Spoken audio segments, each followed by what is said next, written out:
디지털 시민성의 이해 강의를 맡게 된 인성진로센터 최현수입니다. 오늘 강의 목차는 다음과 같습니다.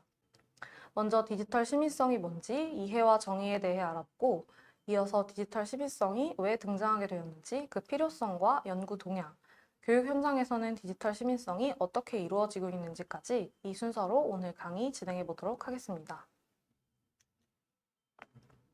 학습 목표는 디지털 시민성의 개념과 정의에 대해 이해하고, 디지털 시민성의 등장 배경 및 필요성에 대해 이해하며, 연구 동향과 교육 현장에서 나타나는 디지털 시민성에 대해 이해할 수 있다는 것을 목표로 강의 시작하도록 하겠습니다. 첫 번째 챕터인 디지털 시민성 개념의 이해와 정의입니다. 시민성이란, 그리고 디지털이란 무엇인지 그 개념을 먼저 알아보고, 이어서 디지털 시민성의 정의와 특징까지 함께 살펴보도록 하겠습니다. 디지털 시민성이 무엇일까요? 혹시 들어보신 분이 있으신가요? 아마도 많지 않을 거라고 생각합니다. 굉장히 생소한 단어일 것이라고 생각되는데요. 이 개념을 좀 더 쉽게 풀어서 설명하기 위해 디지털 시민성을 디지털과 시민성으로 쪼개어 살펴보려고 합니다. 먼저 시민성이라는 개념을 먼저 살펴볼까요? 시민성이란 시민을 의미하는 시티즌과 자질, 조건을 의미하는 쉽이 합쳐져 시티즌십, 시민의 자질, 시민의 조건이라는 의미를 가지고 있는데요. 흔히 시민권이라고도 합니다. 강사님들께서는 시민성, 시민권 하면 어떤 게 가장 먼저 떠오르시나요? 대부분 오프라인이나 현실 세계에서의 어떤 것들을 떠올리실 텐데요. 맞습니다. 시민성은 기관이나 학자들에 따라 다양하게 정의되어 오고 있는데요. 너무 많은 연구 자료들이 있어서 오늘 강의에서는 모두 다루진 못하겠지만, 보편적으로는 민주 시민으로서 공동체 및 사회에서 살아가기 위해 필요한 시민의 자질이자 행동으로 볼 수 있겠습니다. 다만 오늘 우리의 강의 주제가 디지털 시민성인 만큼 이러한 시민성의 개념을 통해 디지털 시민성을 이해하려면 시민성을 디지털 시대의 관점으로 재해석하여 바라보는 관점이 필요합니다. 쉽게 말씀드리자면 시민성이라는 개념이 적용되는 공간이 세계화와 가상화를 통해서 확장되었다라고 이해해 주시면 될 것 같습니다. 시민성에서 디지털 시민성이라는 개념이 등장하는 과정에서 시대의 흐름과 사회적 패러다임의 변화가 반영되었던 거죠. 즉, 디지털 시민성의 시작이 시민성이라고 할 수 있겠습니다. 디지털은 사전적 의미로는 여러 자료를 유한한 자릿수의 숫자로 나타내는 방식, 혹은 숫자로 변환하여 데이터를 한 자리씩 끊어서 정보를 표현하는 방식이라고도 합니다. 하지만 저희는 여기서 더 확장된 의미로의 디지털 개념에 초점을 맞춰보려고 하는데요. 즉, 전자적 기술을 기반으로 정보를 처리하는 방식 및 그와 관련된 현대적 생활 양식이라고 이해해 주시면 될 것 같습니다. 디지털이라는 단어는 평소에도 많이 들으실 텐데 이렇게 설명을 들으니 또 새삼스러우실 것 같아요. 제가 정보를 처리하는 방식, 현대적 생활 양식이라고 어렵게 표현해놨는데요. 결국 저희가 다루고자 하는 디지털은 현재 일반 시민의 생활 전반 거의 모든 것에 영향을 미치고 있는 개념입니다. 이 강의를 들으시는 분들도 모두 노트북, 패드, 스마트폰 등으로 강의를 수강 중이실 것 같은데요. 이런 전자기기들도 디지털이라는 개념의 연장선으로 볼 수 있겠습니다. 제가 앞서 시민성의 개념에 대해 설명드리면서 세계화와 가상화를 통해서 확장되었다라고 말씀드렸는데요. 이러한 시민성의 개념의 확장도 결국에는 디지털을 통해 확장되었다는 측면으로 연결해서 이해해 주시면 좀 더 이해가 쉬우실 것 같습니다. 즉, 디지털을 통해서 확장된 시민성이 디지털 시민성이 된 것이죠.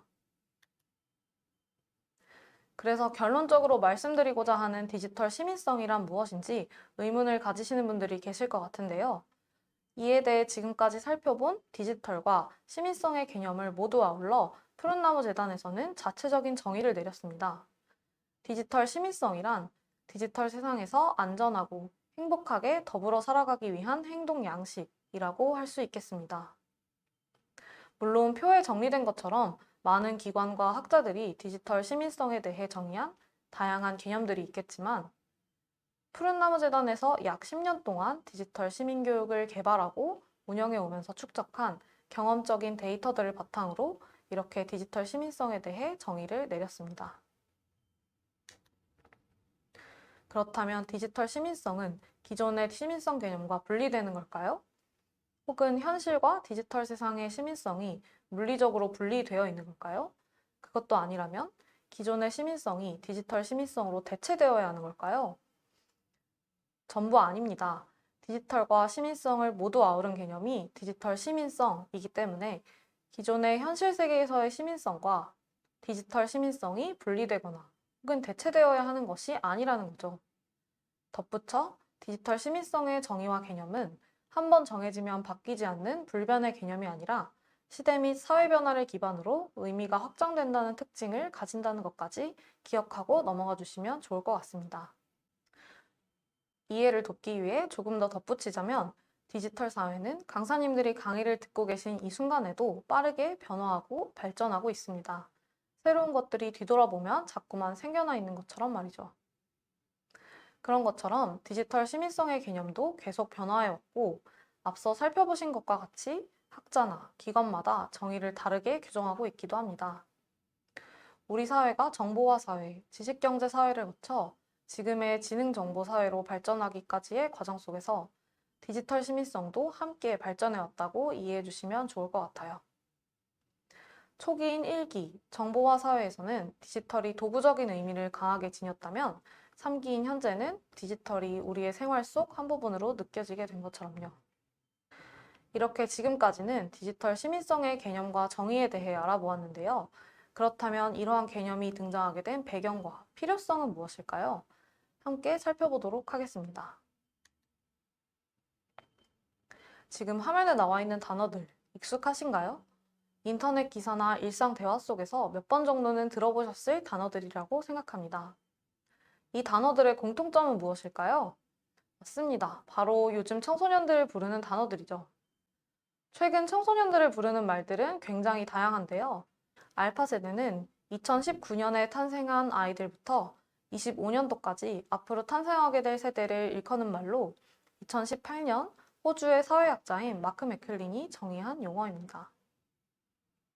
MZ세대가 PC와 스마트폰의 영향을 받은 시초가 되었던 세대라면 알파 세대는 본격적으로 스마트폰과 디지털 세계에 직접적인 영향을 받은 세대라고 할 수 있죠. 저희가 앞으로 만나게 될 청소년들은 바로 이 알파 세대인데요. 이들을 본 디지털 세대 혹은 디지털 네이티브라고 칭합니다.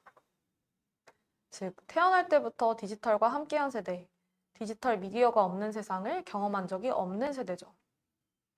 요즘 유아, 아동들은 책장을 넘기는 것보다 스마트 기기를 터치하거나 스와이프하는 동작을 더 빨리 체득하고 익숙하게 여기는데 이런 부분이 디지털 네이티브라는 단어를 잘 표현해주는 예시라고 생각합니다.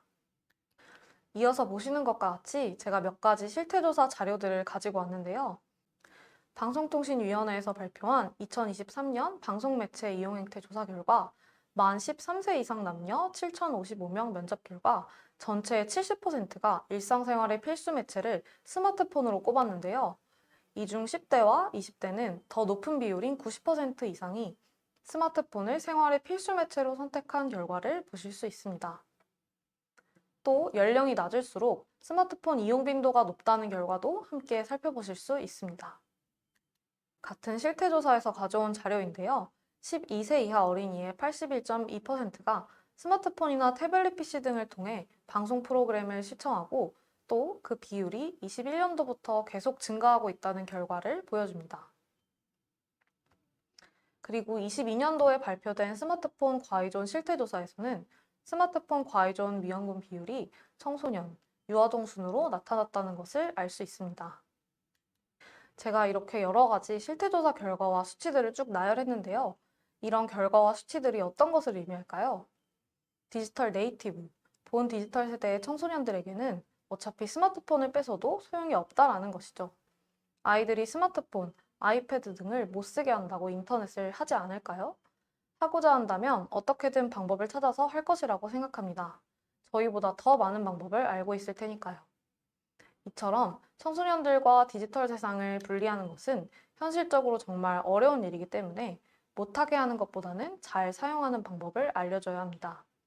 따라서 청소년들에게는 단순히 기기 사용 방법이 아닌 디지털과 미디어를 잘 활용하고 건강하게 이용할 수 있도록 하는 참여자로서의 교육이 필요하다는 것입니다. 즉, 기기를 제한하는 것보다는 공존할 수 있게 알려줘야 합니다. 단톡방에서 사이버 폭력이 일어난다고 해서 단톡방을 금지시킨다면 단기적으로는 예방이 될 수 있으나 또 다른 매체를 통해서도 얼마든지 재발할 수 있는 문제이기 때문에 더 멀리 봤을 때 사이버 폭력의 가해자가 방관자가 되지 않게 미리 예방하는 교육을 통해 디지털 시민성을 기르고 더 나아가 사이버 폭력을 예방할 수 있게 되는 거죠. 사실 이런 객관적인 수치들을 보지 않아도 생활하면서 많은 사람들이 사이버 폭력, 언어 폭력, 성폭력 예방이 필요하다고 느끼면서 살아가고 있습니다. 다만 그런 필요성이 디지털 시민성이 필요하다라고까지 연결되지 않을 뿐이죠. 따라서 이번 챕터에서는 여러 가지 사회적 배경들과 객관적인 수치를 바탕으로 디지털 시민성이 등장하게 되었고 그 필요성이 대두되고 있다는 점을 설명드렸습니다. 두 번째 챕터에서는 디지털 시민성이 등장하게 된 배경과 그 필요성에 대해 알아보았는데요. 디지털 시민성에 대한 필요성과 중요성을 느낀 건 저희 재단뿐만이 아니겠죠? 다양한 기관과 학자들도 디지털 시민성의 필요성에 대해 깨닫고 여러 가지 연구들을 꾸준히 진행해오고 있는데요. 디지털 시민성이라는 개념이 아무래도 등장한 지 얼마 되지 않은 개념이다 보니 연구 자료들이 아주 많지는 않습니다.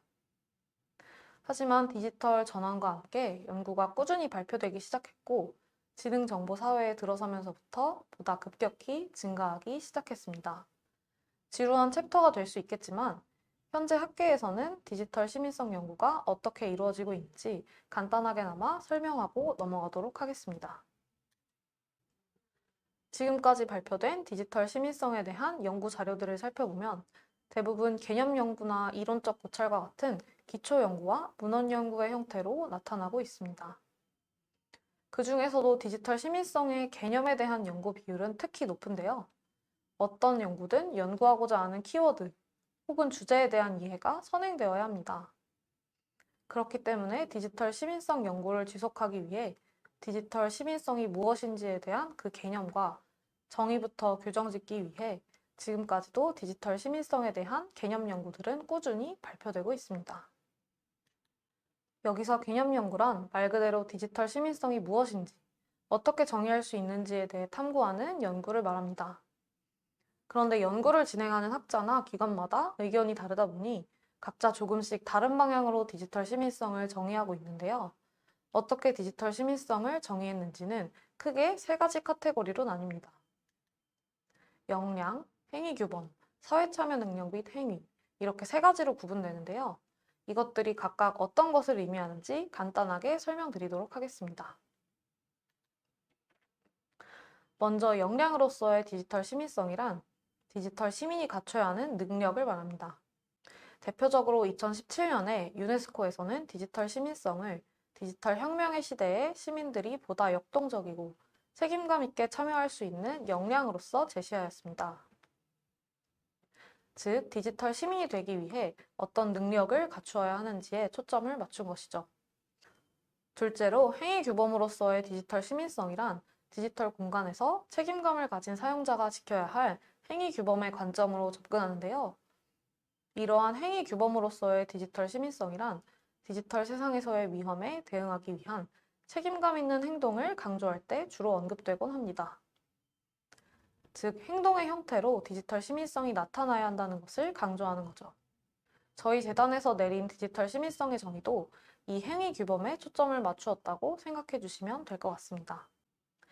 마지막으로 참여 능력 및 태도로서의 디지털 시민성이란 디지털 시민성을 디지털 환경의 참여 문화적인 특성에 주목하여 해당 개념을 논의하는 맥락으로 이러한 관점에서의 디지털 시민은 능동적인 시민인 동시에 사회에 참여하는 주도성을 가진 시민으로 규정된다고 볼 수 있습니다. 이렇게 디지털 시민성에 대한 여러 선행 연구들에서 확인할 수 있듯이 최근 몇 년간 디지털 시민성의 중요성이 굉장히 강조되고 있습니다. 이런 연구 동향을 통해 시대의 흐름에 맞추어 디지털 시민성의 개념을 조작적으로 정의하기 위한 시도들이 지속되고 있기도 하고 디지털 시민성을 현장에서 적용하기 위한 노력도 다각도로 진행되고 있다는 것을 알 수 있었습니다. 여기까지 디지털 시민성이 무엇인지, 그 개념과 등장하게 된 배경, 필요성부터 연구 동향까지 알아보았는데요. 이제 많은 이들이 디지털 시민성의 필요성과 중요성을 알고 연구들도 활발히 진행되고 있는 상황입니다. 그렇다면 연구에서만 그치는 것이 아니라 현장에서 이러한 노력들이 어떻게 적용되고 있는지까지 알아보아야겠죠? 크게 국내, 국외로 나누어 살펴보도록 하겠습니다. 먼저 국내의 경우를 살펴보면 아무래도 교육 현장에서 적용되는 부분이다 보니 먼저 교육 정책적 측면에서 이야기를 드릴 수 있을 것 같습니다. 크게는 교육부에서 발표한 2022년 개정 교육과정 내에서도 디지털 시민성을 염두에 둔 부분들을 찾아볼 수 있는데요. 바로 디지털 기초 소양을 강조한다는 점입니다. 이렇게 2015년 교육과정과 비교해보면 그 차이를 더 쉽게 아실 수 있을 것 같아 표를 가져왔습니다. 2015년 교육과정에서는 디지털 교육을 소프트웨어 기초 소양 교육 등 도구적인 측면에서의 강화에 초점을 두고 있지만 2022 개정 교육 과정에서는 모든 교과 교육을 통한 디지털 기초 소양을 강조하는 등 모든 교과목 전반적으로 청소년들이 미래 사회에 필요한 디지털 역량을 키울 수 있도록 하는 방향으로 개정되었음을 알 수 있습니다. 교육부의 개정 과정이 조금 포괄적인 부분이 있었다면 경기도 교육청에서는 2023년에 디지털 시민교육 기본계획을 발표했습니다. 지금 경기도교육청 홈페이지에 들어가 보시면 디지털 시민교육 부서가 신설되어 있는 것도 확인해 보실 수 있습니다. 또한 작년 12월에 디지털 시민교육 컨퍼런스를 진행하기도 했습니다. 이렇게 지역별로 다르게 디지털 시민성을 교육 현장에 적용하려는 노력이 진행되고 있는데요. 그중 경기도가 가장 대표적이라 예시로 보여드리게 되었습니다. 그리고 작년 9월 과학기술정보통신부에서 발표한 디지털 권리장전입니다. 디지털 권리장전이란 디지털 심화 시대에 맞는 국가적 차원의 기준과 원칙을 제시하고 글로벌을 리드할 수 있는 보편적 디지털 질서규범의 기본 방향을 담은 헌장입니다. 이러한 디지털 권리장전은 글로벌 공통의 가치를 반영하는 동시에 디지털 리터러시 향상, 격차 해소 등 해외와 차별성을 가지는 디지털 전반의 이슈를 포함했다는 특징을 가집니다. 이번엔 국내에서 디지털 시민교육을 운영하고 있는 단체의 사례들을 소개시켜 드리려고 하는데요. 디지털 윤리는 방송통신위원회와 한국지능정보사회진흥원이 주관하여 2010년도부터 추진되어 온 사업입니다. 디지털 윤리는 학교급을 여러 단계로 분류해서 교육을 제공하고 있고 디지털 윤리에 중점을 두고 다양한 교구와 콘텐츠들을 제공하고 있습니다. 또 다른 사례로 디지털 배움터가 있는데요. 비교적 최근인 2020년도에 시작된 사업입니다. 해당 사업은 취약계층을 대상으로 정보화 교육을 추진하고 있고 전 국민을 대상으로 오프라인 디지털 교육 기반을 확대하고 디지털 역량을 강화하는 것을 목표로 교육을 진행하고 있습니다. 마지막 국내 사례로는 사이좋은 디지털 세상입니다. 2015년도부터 카카오 임팩트와 함께 푸른나무 재단에서 진행해 오고 있는 청소년 디지털 시민교육입니다. 청소년의 디지털 시민성 함양을 목적으로 진행해 오고 있으며 청소년들이 디지털 역량을 균형 있게 갖출 수 있도록 7가지 주제를 각각의 차시에 디지털 세상을 여행하는 컨셉으로 녹여냈다는 특징이 있습니다. 이어서 국외 사례 첫 번째로 가져온 것은 DQ 연구소인데요. DQ 연구소는 한국의 박유현 박사가 설립한 디지털 지능에 관한 교육 및 연구단체입니다. DQ란 DQ 연구소에서 정의한 개념으로 디지털 지능을 의미합니다. IQ가 인지 역량, EQ가 감성 역량인 것처럼 DQ라는 디지털 역량 개념을 정의한 거죠. DQ 연구소에서는 청소년이 교육에 참여하면서 성취감과 흥미를 느낄 수 있도록 DQ 월드라는 게임 형태의 학습 도구를 함께 제공하고 있습니다. 이 DQ 월드의 교육에서 핵심적인 부분이라고 강조하는 8가지 요소가 지금 화면에서 보시는 그림에 나타나 있습니다. 이 부분은 참고하고 넘어가시면 될 것 같습니다. 마지막으로 글로벌 기업들의 디지털 관련 교육과 캠페인에 대해 짧게 말씀드리겠습니다.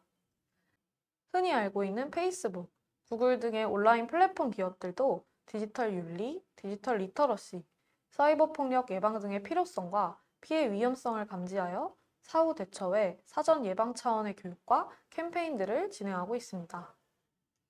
대표적으로 페이스북의 겟 디지털, 구글의 비 인터넷 어썸, 유튜브의 잠시만요 캠페인 등이 있는데요. 겟 디지털은 실생활에 필요한 미디어 리터러시에 단계적으로 접근하면서 청소년뿐만 아니라 부모, 교육자를 대상으로 건강한 디지털 커뮤니티를 만들기 위해 필요한 역량 지원을 목적으로 하는 교육 프로그램입니다. 또 비인터넷 어썸은 어린이의 눈높이에 맞춘 게임 형태의 교육 프로그램을 통해 디지털 시민의식을 갖추고 다양한 디지털 역량 함양을 통해 어린이들이 인터넷을 자신감 있게 활용하는 것을 목표로 하는 교육 프로그램입니다. 마지막으로 유튜브의 잠시만요 캠페인은 건강한 인터넷 문화를 만들기 위해 사이버 불링을 예방하고 디지털 리터러시 역량을 키우는 것을 목표로 하는 캠페인입니다. 이렇게 국내외로 그리고 플랫폼 기업들이 진행하고 있는 각각의 교육과 캠페인은 여러 가지 차이점을 갖겠지만 디지털 격차를 해소하고 안전하고 행복한 디지털 세상을 만들어 나간다는 점에서 공통점을 가진다고 이해하고 넘어가 주시면 좋을 것 같습니다. 지금까지 디지털 시민성에 대해 알아보았습니다. 알파 세대가 나타난 지금 이 시기는 기존의 문화와 새로 등장한 문화가 만나는 전환기로 청소년들이 디지털 사회의 소비자가 아닌 참여자로서의 교육이 필요한 시기입니다. 즉, 청소년들에게는 시대적인 변화에 따른 시민으로서 꼭 필요한 역량인 디지털 시민성이 필수적인 시기입니다. 따라서 이런 부분들을 고려하면서 우리가 디지털 시대를 맞이하여 지향해야 할 미래가 어떤 방향인지 많은 고민이 필요할 것 같습니다. 강의를 마치면서 강사님들이 꼭 기억해 주셨으면 하는 부분은 디지털 시민성은 청소년들에게 제한이 아닌 공존으로 다가가야 한다는 점입니다. 사실 청소년들은 저희보다 하드웨어를 훨씬 더 잘 다루고 제한한다고 해서 못하는 것도 아니라는 것을 누구보다 잘 알고 계실 거라고 생각합니다. 그렇기 때문에 우리의 역할은 청소년들의 소프트웨어를 잘 만들어줘야 한다는 것이죠. 디지털 기기와 같은 하드웨어를 제한하기보다는 이런 기기를 사용할 때, 그리고 디지털 세상에서 사람을 만날 때 어떤 태도와 마음을 가지고 말하고 또 행동해야 하는지 그 소프트웨어를 학습하고 같이 가져갈 수 있게끔 공존할 수 있게 해주어야 한다는 것입니다. 그래서 저는 지금 학교 현장에서 청소년들을 직접 만나게 되실 지금 이 강의를 듣고 계신 강사님들의 역할이 정말 중요하다고 생각합니다. 그러니 제한이 아닌 공존이 필요하다는 점 현장에서도 꼭 기억하시기를 바라면서 강의를 마치도록 하겠습니다. 감사합니다.